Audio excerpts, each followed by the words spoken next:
lengguwahe, karahasan, sexual, horror o droga na hindi angkop sa mga bata. Hindi nga makapaniwala si Marge na pagtataksilan siyang muli ng kanyang asawang si Paulo matapos malaman ni Marge mula sa kanyang GPS kung saan nga pupunta ang kanyang asawa. Hindi makapaniwala si Marge na kaya ngang gawin ni Paulo ang pagsisinungaling. Kaya dito sinundan ni Marge kung saan pupunta si Paulo at dito niya nalaman na sa isang hotel ito nag-book. Kaya naman hindi nga ngayon maintindihan ni Marge kung bakit nanlalamig na rin ang kanyang asawa at sinong babae na naman ang pinagkakaabalahan nito. Samantalang, habang nakikipagsapalaran si Marge na malaman ang katotohanan, ay dito naman ngayon naghihirap ang kanyang ina na itong si Evelyn. Nalaman kasi ni Regina na meron nga pinagkakaabalahan si Evelyn na lalaki. Kaya naisipan tuloy nitong si Regina na baka kinakaladkad na naman ngayon ni Evelyn ang kanyang asawang si Greg. Subalit paliwanag ni Evelyn na wala siyang panahon sa pagtatalo, lalo mas binagbigyan niya ng pansin ang kanyang apong si Jasmine. Tanging si Jasmine lamang daw umano ang dahilan kung bakit pinili niyang pumayag sa kagustuhan ng kanyang anak na si Marge na manatili sa pamamahay ng mga Torre Campo. Subalit hindi naniniwala itong si Regina sa mga paliwanag nitong si Evelyn.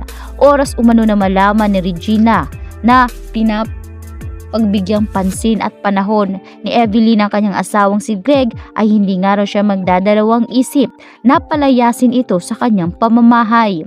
Bagay na hindi nga nagustuhan nitong si Evelyn, lalo't wala nga raw siyang ginagawang masama at wala rin siyang balak na sirain ang relasyon nila nitong si Greg at Regina. Samantalang, dito nagagawa ng paraan itong si Edward para malaman nga ang mga transaksyon nitong si Paulo. Dahil kaakibat nga nito ay nais nga nitong si Edward na mapunta ang atensyon sa kanya ng kanyang amang si Greg. Lalo't minamaliit nga siya nito. Nauna na nga rito na pinagalitan sila ng kanilang ama dahil sa nangyaring pag-aaway nga nila tungkol sa kanilang mga asawa na itong si Marge at Thea.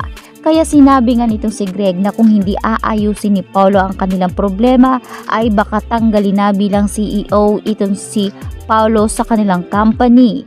Lalong-lalong pinagalitan rin naman ni Greg itong si Edward.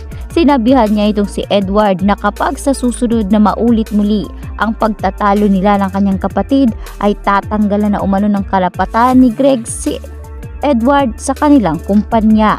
Kaya sa pagkakataong ito ay desperado na itong si Edward na agawin na ang lahat ng mga performances nitong si Paulo. Kinalkal ni Edward ang computer nitong si Paulo para malaman lahat ang mga darating na transaksyon para na rin sa ikakabuti ito ng kanyang imahe. Ngunit bago pa man makuha lahat nitong si Edward ay pumunta itong si Paulo sa kanyang kwarto upang kunin ang kanyang computer na naglalaman din doon ng mahalagang impormasyon.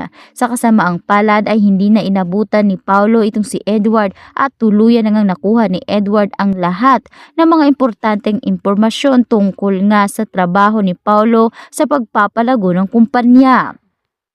Samantalang, habang abala na nga itong si Paulo ay agad na nga niyang pinuntahan si Thea sa hotel kung saan siya nag-book. Hindi alam ni Paulo na sinundan siya nitong si Marge. Hindi rin alam ni Paulo na habang pumupunta siya sa naturang hotel ay alam na alam ni Marge kung saan direksyon pupunta ang kanyang asawa.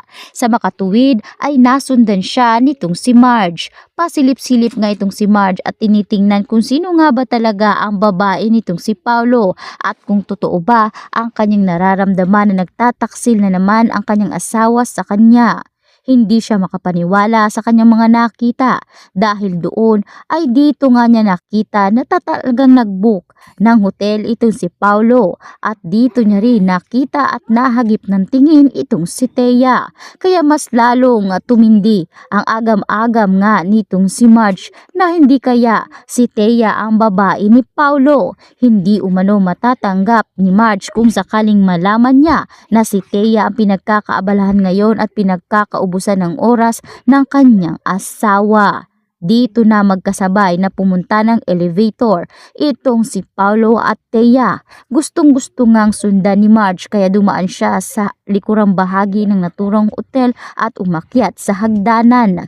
Dito niya palihim na sinundan si Paulo at sa pagpasok ni Paulo sa naturang kwarto ay dito na matulo-tulo ang luha nitong si Marge. Hindi niya kayang komprontahin ang kanyang asawa at hindi niya rin kayang silipin at tingnan kung sino nga ba talaga ang babae ni Paulo ngayon. Kaya nagdesisyon si Marge na umuwi na lamang sa pamamahay ng mga Torrecampo at dito nga siya humagulhol ng pag-iyak. Nagsumbong si Marge sa kanyang inang si Evelyn tungkol sa niyang nalaman at dito sinabi ni Evelyn na baka isang trabaho lamang ang pinupuntahan nitong si Paulo at huwag nga raw umanong pangunahan ni Marge ang pagdududa lalo't alam ni Marge kung ano naman talaga ang tunay na pagkatao nito. Subalit sinabi ni Marge na hindi niya na nasisigurado ang kanyang nararamdaman ngayon dahil nitong mga ilang linggo lang ay tuluyan na ngang nanglalamig si Paulo sa kanya at tila umiiwas ito sa mga usapin nga nila pagdating sa buhay mag-asawa.